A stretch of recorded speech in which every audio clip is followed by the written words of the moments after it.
Hi everyone, welcome back to my channel.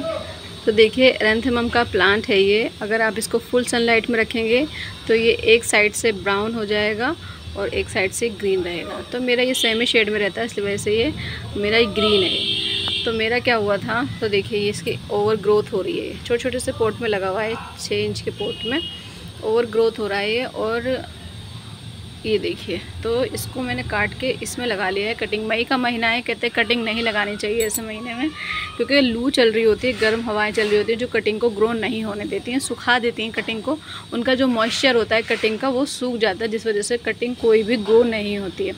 तो मैंने सोचा चलो ट्राई करते हैं, क्योंकि ये बहुत ही हार्ड प्लांट है और कटिंग से तो इतना ईजी ग्रो हो जाता है ये कि कोई बच्चा भी इसको लगा सकता है। तो लेकिन इस महीने में मैंने इसे लगाया नहीं। मैंने जब भी ये ग्रो किया है मैंने कटिंग से ही लगी हुई है सब, ये भी और एक वो, ये मैं 2 अभी मैं लगा चुकी वीडियो बनाने से पहले। अब मेरा एक पॉट और रह गया है, तो इसको मैं दिखा देती हूँ आपको। इसमें एक्चुअली मेरा ये दैंथस का प्लांट था जो अब सूख चुका है, क्योंकि अब जो मौसम इतना गर्म हो गया तो अब ये सर्वाइव नहीं कर पा रहा इतनी गर्म हवा में।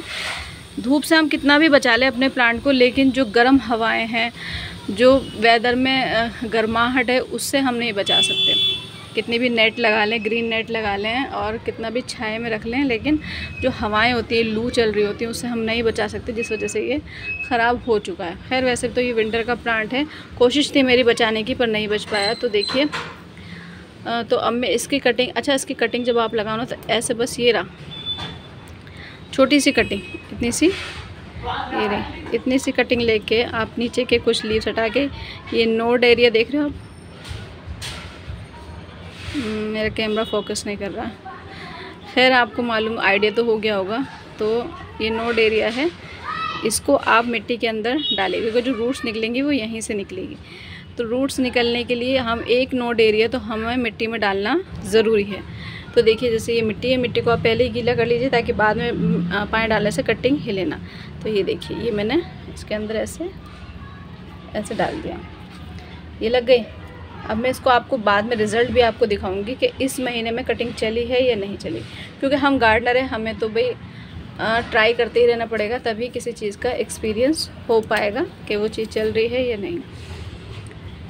ये देखिए, इसमें काफ़ी सारे नोड एरिया हैं। नोड एरिया होता क्या है? नोड एरिया उसे कहते हैं जहाँ से लीव्स निकलती हैं। तो ये एक लीव्स ये निकलती है यहाँ से और यहाँ से, और जब हम इन्हें मिट्टी में डाल देते हैं तो यहीं से फिर जड़ निकलना भी शुरू हो जाती है। तो हम इसमें काफ़ी सारे हैं, तो ऐसे करके उंगली से डाल देते हैं। इसी तरीके से मैंने ये लगाया। अच्छा, ये भी मैंने अभी 2 तो मैंने बरसात में लगाए थे और एक ये तीसरा है, ये मैंने सर्दियों में लगाए थे। तो सर्दियों में भी इसकी कटिंग आराम से लग गई थी। अब ये ओवर ग्रो हो रहा है, तो मैंने सोचा अब इसको मैं कटिंग से फिर से लगा देती हूँ।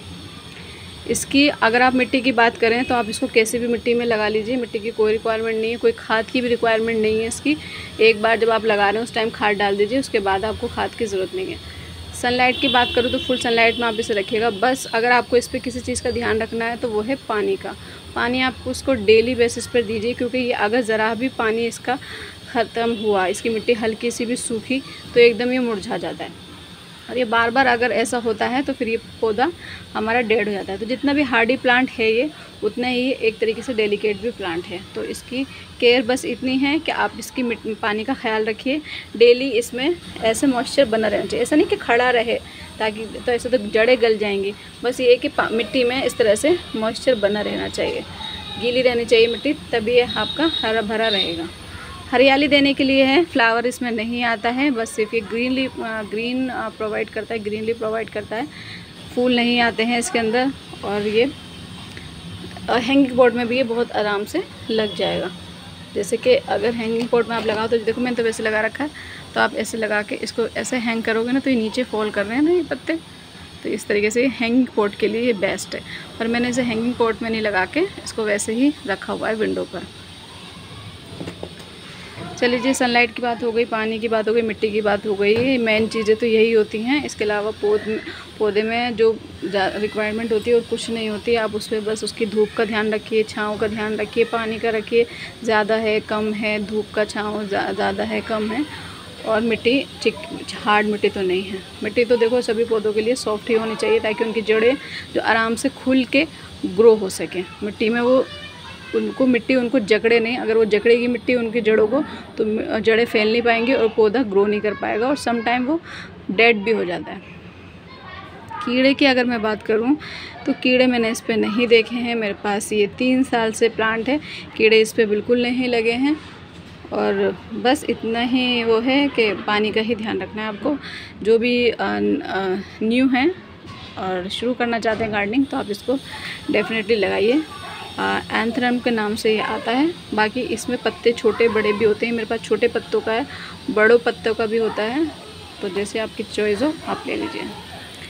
चलिए जी, तो नेक्स्ट वीडियो में आपको दिखाती हूँ मैं इसके रिज़ल्ट के साथ कि इसकी कटिंग चली या इस गर्मी में, इस लू वाले मौसम में ख़त्म हो गई। मैं आपको ज़रूर दिखाऊंगी।